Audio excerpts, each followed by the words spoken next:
Lepas aku tengok posting daripada Arif Daniel ni, aku jadi jam tau.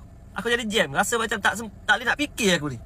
Letaklah dua gambar. Kes Ismail Sabri dengan kes Jabatan Air Sabah 2016. Dan kat atas dia tulis macam sama je.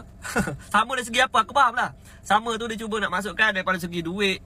Sama kan? Berbungkus. Lepas tu barang kemas ni sama.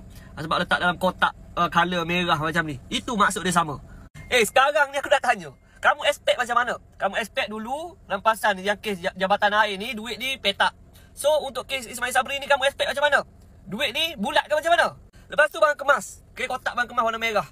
Yang ni pun warna merah. Kamu expect warna apa? Warna oren. Macam baju SPRM ke macam mana?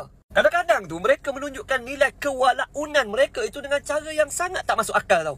Yang kita tak boleh brain. Kenapa dia punya logik boleh sampai tahap macam ni? Sekejap, aku nak tengok. Meja sama tak meja? Oh, meja pun mungkin sama. Guna meja yang sama mungkin lah kan?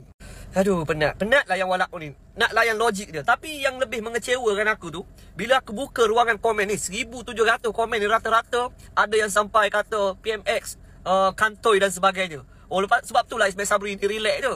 Relax apa ke benda je. Aku tengok setro daripada kerajaan ni bukan main penat tau. Nak buat video diorang ni sampai cari fakta, guna angka yang betul, rujuk sumber yang betul. Bukan main penat. Tetapi, jadi setro Perikatan Nasional ni sangat-sangat mudah.